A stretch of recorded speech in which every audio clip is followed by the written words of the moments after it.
safe, let me say this, let me be just real, a demographic feel unsafe, then that's what we do. We throw guns into play, and then that'll solve everything. It ain't solved nothing. Because from what I don't understand, and I don't want to be disrespectful, and I am not condoning any kind of violence against anybody, anyhow, because my job is to protect everybody. But I don't know about how many black folk that went and shot up school. I'm just saying. I'm just saying, y'all. I'm not trying to say that to be mean, but I'm saying that to be real. It's a fact. How many black boys or girls have you heard? Now we'll bring a gun to school because dude messing with me. Yeah. You know, yeah, dude. I'm not thinking about killing everybody in the darn building. No. I might get this dude. Yeah. It ain't right. But that's for 9 times out of 10. I found that. But it was for protection. Why you think you need protection from this dude? Then I set him down. You done lost your mind and you done lost your mind. The next time you come about, I said, all of us gonna wrestle. Yeah. I said, we gonna make it happen. Cause I know y'all done lost your mind. Never had no more problem. Right. But yeah. We ain't nobody that crazy. Listen, we all done had kids. If you have a kid, if you have dealt with boys, you know how they get, you know how we were just out that time. Definitely. But I don't think we got to the point where I just need to get a gun out because I'm scared. Right. Listen, I get it.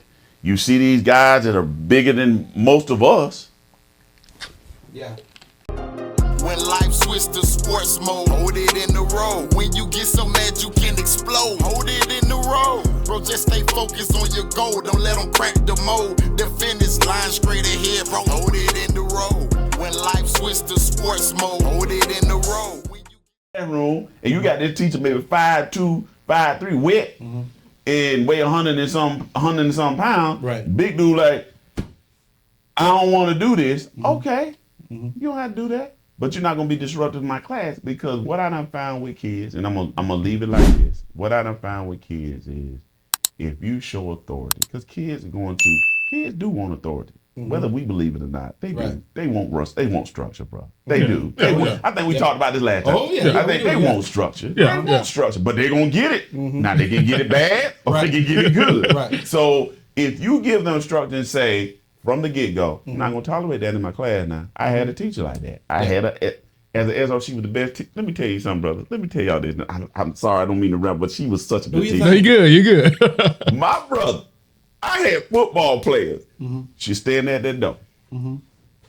If that bell rang, she closed that door, you was done. It was a sister. That's it. She didn't play. Yeah. Them boys will break their neck trying to holler at their little girl. Oh, I gotta go, I gotta go. Yeah. They booging down the hall because they knew that door closed. She wasn't playing. Yeah. She wasn't playing. She told them, she like, all I asked you to do is get in my class. Yeah. She never Structure. She gave him structure. She never had no problem. I never went to her classroom. Right. If I did go to a classroom, it was, hey, everything good? Oh, yeah, everything fine. Because I might hear a little loud, but after a while, you don't hear nothing. But she didn't play that. And they knew that. Yeah. But she cared about them, too. See, that's the difference. You can get mad at somebody. You can get all upset, but she didn't let them fail. And she told them, I'm not going to let you fail. Right. Whether you like it or not. And then the parents, some of the parents didn't like that, but that's okay because they knew that she was a good teacher. Without a doubt. There's a difference between when you're dealing with a person who really genuinely care about your kid and don't want nothing to happen to your kid and refuse to let them fail in your class. Even if you're a parent that may not have the gotta structure respect at that. You got to. You got to. Yeah. I'm gonna let you do your thing. I got to respect. I got to. That's it. And I think it's an age thing with a lot of these teachers too, because what you're talking about is grandma. That's what you're talking about right there. She had that grandma mentality. Yeah, bro, listen, you ain't got, you got a, what is it? They 17 now? How many, now, I know y'all done heard this. How many times you done heard about a teacher sleeping with a dude? Sleeping with one of the kids? Yeah. Right. Yeah. And it's been, now it's even more prominent now than it used to be. Yeah. And it's like, why is this teacher, you know? But anyway. I'm going to tell you something with that. I could tell you, I can give you a good guess of the ethnicity of if a woman got caught sleeping with a student or if a woman got caught sleeping with somebody in the jail. I can pretty much tell you, you understand what I'm saying? I can give a good guess about the ethnicity of that person. You know what I mean? Both times I started shaking my head. Yeah. You know what I mean? But I tell you, we was talking about from a child or a student's perspective. Okay. But with all the pressure being put on these teachers, you know what I mean? From that perspective, as far as, hey, look, I just don't have the time to deal with, you know what I mean? What you got going on. I got a class to teach, and a lot of this is about performance and school grading and things like that, and standardized testing. So they have to get these kids to a certain point, and that sometimes affect their pay. It does. So from that perspective, could you kind of understand, like, some of these teachers, like, look, we just don't have the time to invest in this person, because they quick to get a child out of the school and put them in a whole different program. Because it's like, hey, look here, I don't have time to deal with this. Whatever issues you got going on, there are other programs that we could put you into and things that we'll try before we get you up out of here. But you're on your way to going to a completely different school with people that know how to deal with that. You know, so just coming from the teacher's perspective, even when you're talking about protection, because right here in Tallahassee, we don't have too many of those problems where, you know, I think teachers, you probably have some that feel like, you know, they may need, you know, some type of protection for themselves. But you got these other places like, even right there in Atlanta, Miami, Jacksonville, you know, you go on and on and on, Indianapolis, you know, Chicago, California, real bad with it, you know, to where you actually got gang members, young gang members that come into school with guns and things like that, you know. So, right here where we're at, we may not have that problem. The problem's out there. Do I agree with it? Absolutely not. You know what I mean? There's got to be some kind of other way to solve it. And another thing, no, we don't go up in schools. We're not the ones shooting up the schools. That's not where we do our worst work. No. For some odd reason, we do our worst work in the community when everybody's trying to have a good time. When we don't put our good clothes on and we got cologne on. Don't understand. You know what I mean? And we out here trying to have a good time. That's where we do our worst work. Don't understand that, brother. You understand what I'm saying? Yes, sir. You hit it dead on the head. So it ain't, and help me understand this. Yes, sir. Some people don't want what happens in our community described as a mass situation. You know, they just don't want it described that way. I just don't get that. I mean, you understand what I'm saying? See, they say it's different when they do it, but to me it happens so much. A lot of it don't even get reported or heard about, but it's still a mass situation. But my brother, it goes back. And we ain't got enough time. I know we ain't got enough time to talk about the systematic racism that's here that nobody wants to talk about. But it's just like, oh, that don't exist anymore. Yes, it does. It exists with the media. Media are gonna report certain things because they want to get you to a certain mentality of how things are. Just like our brothers and sisters who came before us in the Civil Rights Act, they put things in your head to make you think that you are not good enough and you are crazy. Then you are not crazy. You are not that way. But because of how people are portrayed, that goes back all the way back around to what you were saying about the teachers, of how they look at young black boys. They don't see them outside of here, man, other than football and the extracurricular activity. Yeah, okay, we got them young brothers in there, but you don't see the brothers that maybe be up in the stands that got to go home to 5 or 6 darn siblings, what we just talked about. They got to deal with the craziness about dad ain't there, but I'm dealing with everybody trying to make sure that all my siblings get home and not get shot. And then I got to deal with mama is working 2 or 3 shifts. No, she's not a welfare person. No, she's working 2 or 3 shifts so she can make sure that we can have freaking some food on the table. But you don't hear that. You don't hear about that. But you hear about, oh, she's sitting on the stoop. No. You don't understand. Mama's sitting on the stoop because she just got off work. And she's trying to make sure that you get home, you get home, you get home. So when they get back in the crib, now she got to go back to work because you got to make sure that she's taking care of you. It's a portrayal of how we look to everybody. So it goes right back around to that teacher who is of maybe another culture that's saying, oh, well, I don't know why he acts like that.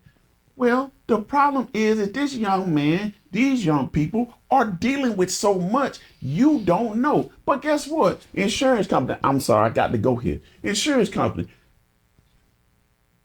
Let me go back a little further. Let me go back, y'all. I'm sorry. I got to go back because I got to get context. I got to get context of where I'm going. Yeah. If you sit there and watch your wife get raped, if you sit there and watch your daughter get raped, you sit there and watch your aunt get raped, and it goes from generation to generation, and now you're free. But that trauma is not gone. I'm cool with that. No, it goes and moves, and you still tell me that I'm not good enough.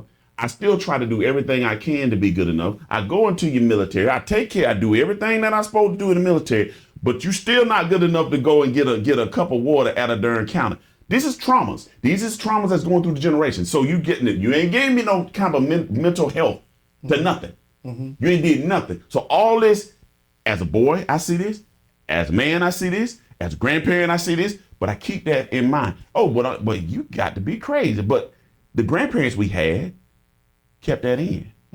But it came out sometimes and didn't take care of the family, didn't do what's supposed to be done. They couldn't get no loan because you got red line. So you moved you out somewhere and they put you in these boxes. Right. So now you're there and you can't get no decent job. Well, dang man, he was in the military, he served the country. Well, I can put you on a tractor, or I can put you, maybe if you were good enough, you get in the U.S. mail to hire you. But other than that, I'm putting you in the warehouse. Put you in the warehouse for the rest of your life. And that's all you're going to be able to get.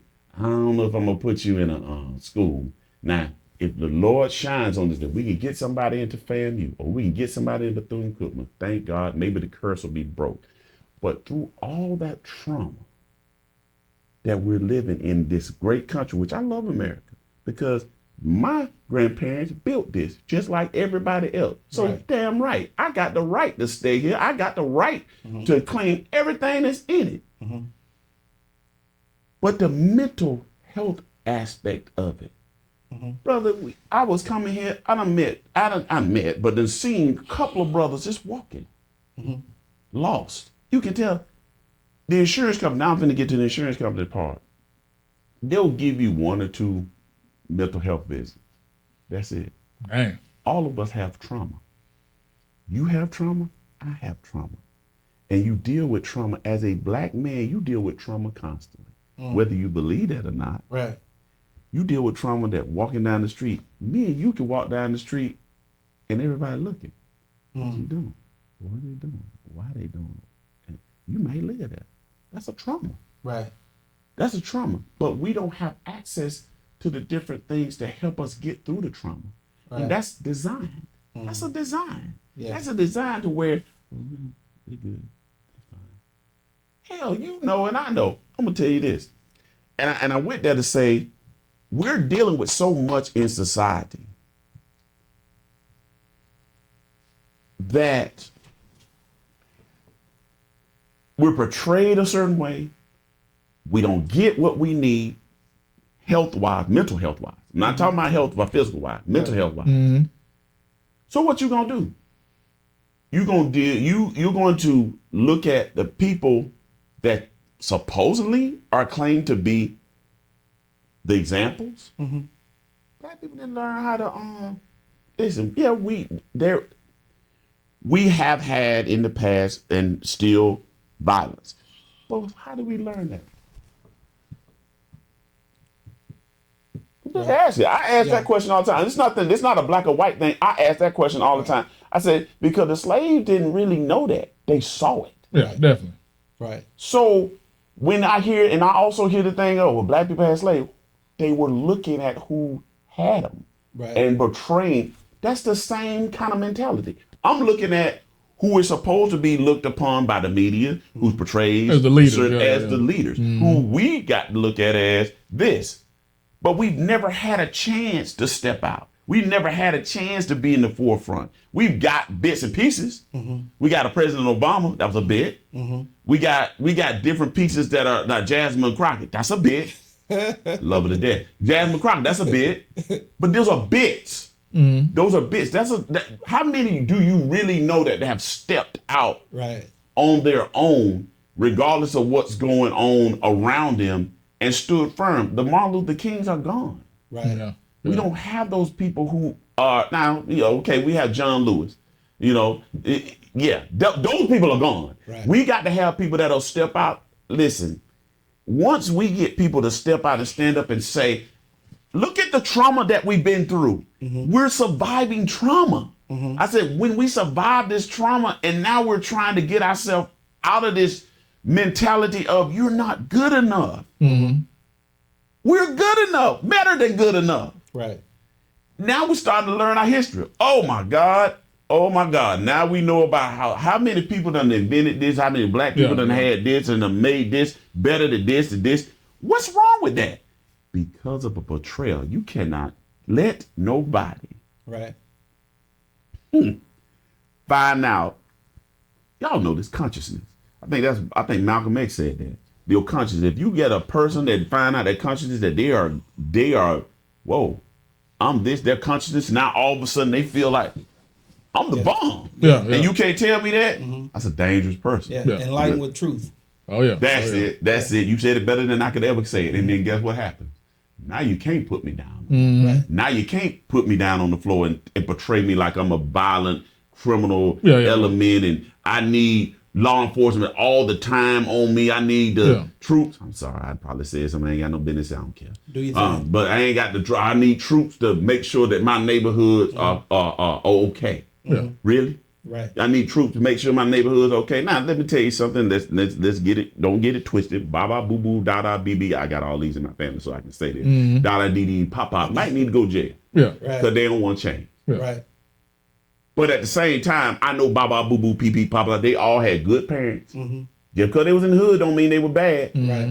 Big Mama did the best she could. She made everybody get on the church bus, ride it, get your tail. You can do whatever you want to do, but you ain't gonna lay in my house and ain't gonna be at church. Okay, so they was raised correctly.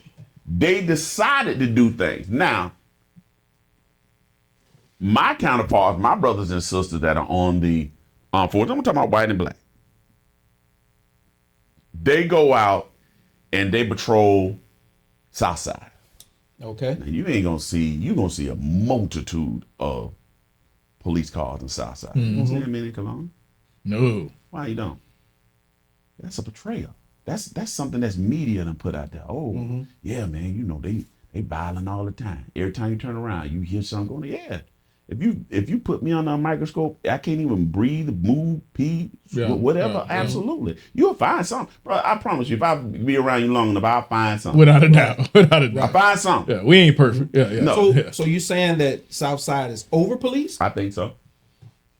I think one of the things that I was told when I was a young deputy, and I use that and I keep that in my back of my mind. Don't stay in that damn patrol car. Right. Get out and talk to people. Right. Why are you in the patrol car? Get out and talk. Even if the boys are doing what they ain't got no business doing. Man. Guess what? They'll respect you, and you tell them, because they will. Yeah. They will.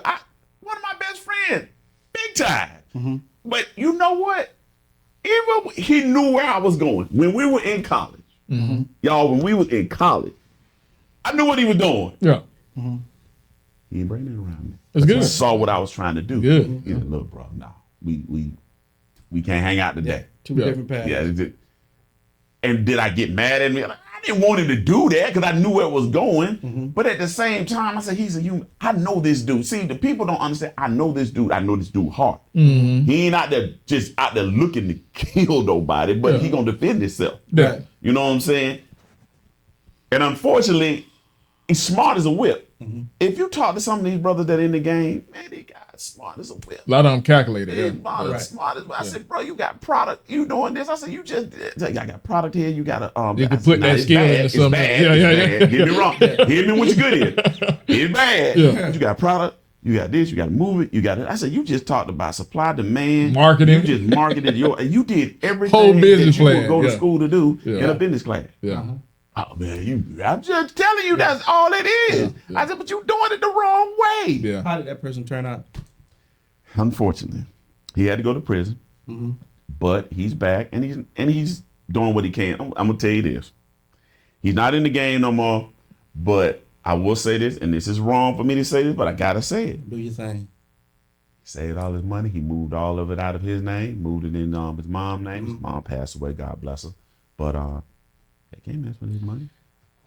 You said a whole lot. No, And a lot of that can tie into some current events.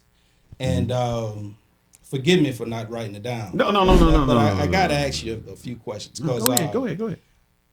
Justice Ketanji Brown, she getting some backlash right now because she equated being black as having, being disabled. Now, you basically just made a case for what she was saying. Absolutely. But to just say that just merely just being black is a disability, how do you treat it? I mean, for the lack of a good question to ask, right. Because if it is a disability, just being black, which, like I say, she's getting a lot of pushback for. You know what I mean? How do you treat that system? But that's where we as a community, I mean, that's where we as community got to stand up and say, listen, just because this is not the disability, it's the things that are put on us that disable us from getting to where we want to be.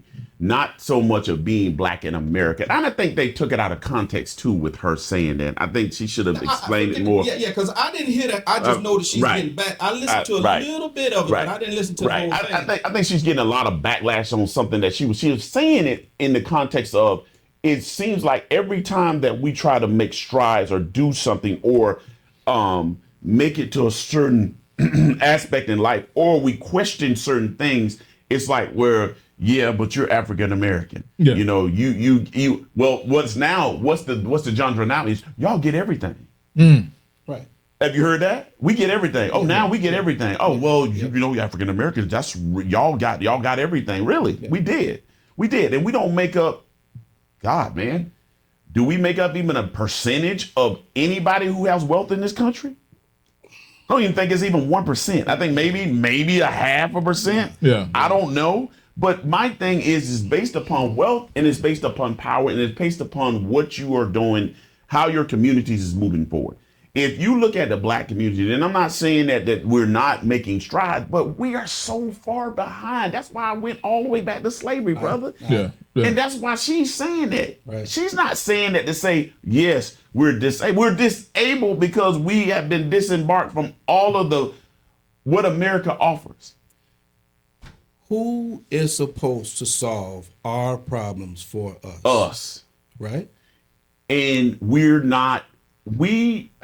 and it goes back to what we just talked about this again. We don't have no Martin Luther King no more. We have leaders. No, don't get me wrong. Don't hit me with your good. It I always said, and my wife said, stop saying it. Like an old man. I said, but we have the Barack Obamas. We have the Jasmine Crockett's. What I said, they were like pies, pizzas. We have the Hakeem Jeffries. Mm-hmm.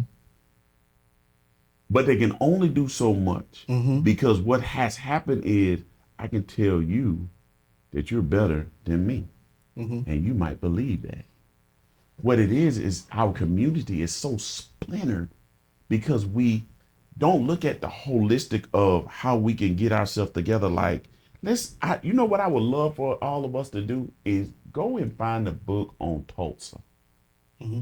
How Tulsa did things. All these black cities that were prominent back then. Guess what they did? They figured it out. But because of the media, what you were just saying, what are all the different things that said, you're better. Don't worry about them. You're better. And we buy into it. It's a mentality that we buy into. But if we all got together and said, you know what, we're going to shop at black businesses. We're going to start going to black grocery stores. We demand black grocery stores. Wells Fargo, you're not going to move from the South Side. We don't have any banks. We have one bank. I said, we need more banking in the South Side. So I need for you to stay here. Why are you leaving? What is your reasoning? The problem that we don't do is, I call it the Jasmine Crockett does a great job. Question. Brother, sometimes all you got to do is question and vote. That's me. Why are you doing it? And if you can't give me no good answer, then I got to get you out the way. And I'm talking about my own people. Yeah. Because I got to hold my black leaders accountable. Definitely. Right. Because if you're my leader and I want you to do this, I want you to make sure that the banks stay. I want you to stand up there and say, okay, well, Wells Fargo, why are you leaving? Why you decided that you wanted to close your banking here? Or Publix, why don't y'all want to come on? I know we do have one on the south, all the way down in the south, but I'm saying in certain areas, why do I have a food desert? Thank God for Piggly Wiggly hanging in there. But why do I have a food desert? Why do I have a pharmacy desert? Yeah. Thank God for Bond. Yeah. Thank God for Bond stepping up. Wells Fargo decided, but then you gonna put a liquor store? Come on, bro. That's an old school way of doing how you did that. That's something they did in the 60s. You talking about right down Paul Russell? Yes, sir. I Without do. a doubt. You know what I'm talking about? Yeah. There was a pharmacy there. Yeah. Service the community. Yeah. Everybody didn't have to worry about going over there. Hey, man, we go right here to No, I noticed that. But now you put a liquor store there. Right. Really? But go ahead, bro. I'm sorry. You saying so much, and it just gives me so many questions. But I don't want to stop you. No. Go ahead. Even go ahead. when you talk about Tulsa, you talk about Rosewood, and you're talking about all of the other black neighborhoods that was growing and thriving. Self-sufficient. That they either, Self-sufficient, right. Yeah, that they either sunk or put a highway through, or eminent domain came and take. Now, was it that they figured it out, or was it because you were forced to support your own? I think it was a little both.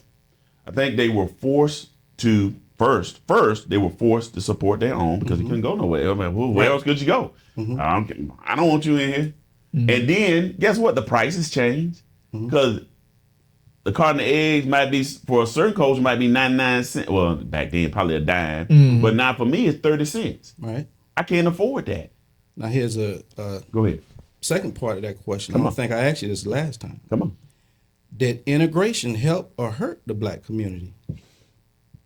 I think, as far, and I'm gonna say it in two ways. First of all, as a brother who put God first in everything that he does, I think it helped.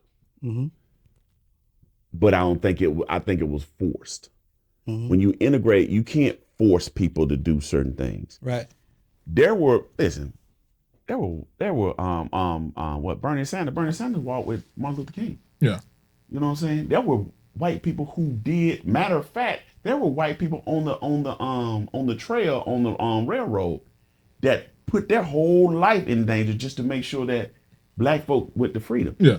With the integration part, what I'm saying is that yes, there was some growing pains. Lord knows there was some growing pains.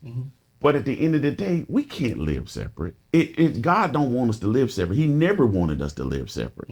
But because of certain powers, and it was only a percentage of people who wanted that, poor white people and black people have more in common than anything. In this country, we can't live separate. Yeah. Now, in other countries, I They think live separately. They do. But at the end of the day, are they prospering? Right. Some are, some not. And I think you're still going to integrate somehow. You can't At some completely point, yeah. At some separate point, yourself yeah. off from somebody, because you're going to have to. There are some things you're going to have to need from that other culture. So there's no way that you can completely separate yourself away. I feel like though, and you also miss out on cultural things, bro. Definitely. Listen, I think everybody brings something to the table. I do. I think everybody, despite what people want to think, we all bring something to the table. We all bring something good. Most of the time, we're focused on the bad thing. And it goes back to what I just said, the media part. There are good people in every culture who have stepped out on faith and said, you know what, that ain't right. And I'm not going to go with the status quo. Yeah. So as far as for me, integration is great, but it cannot be forced. I am not going to force you to do something. Because if I force you to do it, what's going to happen? I'm going to get pushback. Definitely. But if you do it in a way that shows me about the culture, if there's no consequences of me going out to going into Tulsa at the time when Tulsa was doing well, when Rosewood was doing well, white people can come in, do business and go out. I don't think that would have been a problem. The problem was they were doing good. I mean, they were doing good. And the unfortunate thing is because of white supremacy. See, there's different than white folk that want to do the right thing. And then there are white supremacists who their whole genre is, I'm better than you. Dominance. Yeah. When most people, including elders, speak of the good times when we was growing and thriving, those were segregated times. They were. Now, it seems when things went wrong is when integration came along, and we haven't, as a community, we haven't really grown since then. I mean, and we can see the remnants of it in certain parts of town that we can drive through today, right? Yeah. So could integration be considered a slick, non-violent way to destroy your community? Because if you look back at the evidence and you look at, back at history, that's exactly what happened. Our communities have been dead basically ever since. I get you. I hear what you're saying, brother. I pray. I see what you're saying. Listen, I see that. But at the same time, I look at it in these glasses as that, yes, because of a portrayal, because of white supremacy, because of a dominance of wanting to keep certain culture, black culture down, absolutely. But I just don't think because of the power that's in this country, there are certain people that have the power that are still white supremacists. Absolutely. But there are some white people that go out of their way to help black folks. Absolutely. Make sure.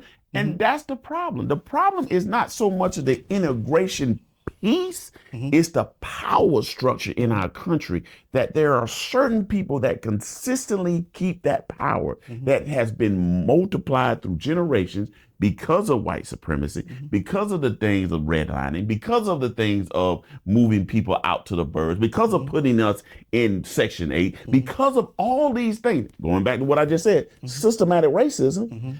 That's the reason why. I don't think it was the integration piece. I think it was more of the systematic racism piece that portrayed it like, oh, yes, this is terrible. This is why our communities are bad. I don't think it was integration. I think it was more of the systematic racism that was put in place to make it to where I was just talking about the pharmacy leaving, right? The buildings, dilapidated buildings, all the different things on the south side that were moved out because of that systematic racism dealing with the banking system. Oh, well, you know what? That land is not as good as this land over here. Hell, let's just be real. If I darn get a house, put your pictures up in that house, and then I tell you what, got my friends, my partners, and that I'm down with that are white, put their pictures up in it. Who you think and that goes on now. Right. You sell the house.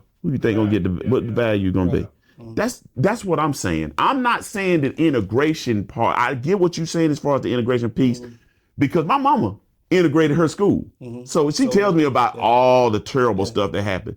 But she also tells me about she was a good person. She was a good person. He was a good person. So that tells me integration wasn't so much as the aspect of being terrible or bad. It was just a white supremacy part of it and all of the systematic racism that came with it that made it look like, oh, this is terrible because there is no money going to the black people, or there's no money going to the culture to make sure that it's even, to make sure that we have grocery stores here and grocery stores there, make sure that we have banks here and banks there, or make sure we have pharmacies here and pharmacies there. No, because it was that supremacy, that systematic racism, not integration. I just don't believe it was integration. I believe it is systematic racism that kept things in place or tried to keep things in place. Let me put it like that.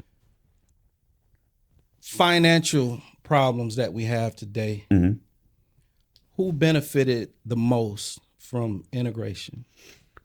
Financial integration, of course, white people, because of redlining. Yeah. I mean, one of the most important aspects is redlining. And we stopped supporting each other when we was as soon as they say, hey, look here, you can shop here, all the places that we've been supporting is gone. Yeah. You're right. You know what I mean? Now, I also want to say this. Yes, sir. In my lifetime, it seems that we all know the problems. What I haven't heard in my lifetime, and that came to a head when we seen Black Lives Matter organization make it all the way to Hillary Clinton. They had Hillary Clinton like in a room no bigger than this one. And she spoke to him and she told him the truth. If I give Hillary Clinton any credit, she told those She did. those members of Black Lives Matter the truth. You have to have a plan ready to go. See, Black Americans do not have a symptom. I'm sorry, a solution to our problems. But we all know the problems. Oh, yes, we do. You're right. We speaking of mental health, right? We speaking of the poor choices that a lot of us seem to make and we have to pay for down the road. Right. But we're always treating, it seems like we don't treat the root of the problem. And when you talk to a politician and when you talk to, your leaders or whatever, you got to come with something. What do you want? When life switch to sports mode, hold it in the road. When you get so mad you can explode, hold it in the road. Bro, just stay focused on your goal. Don't let them crack the mold. The finish line straight ahead, bro. Hold it in the road.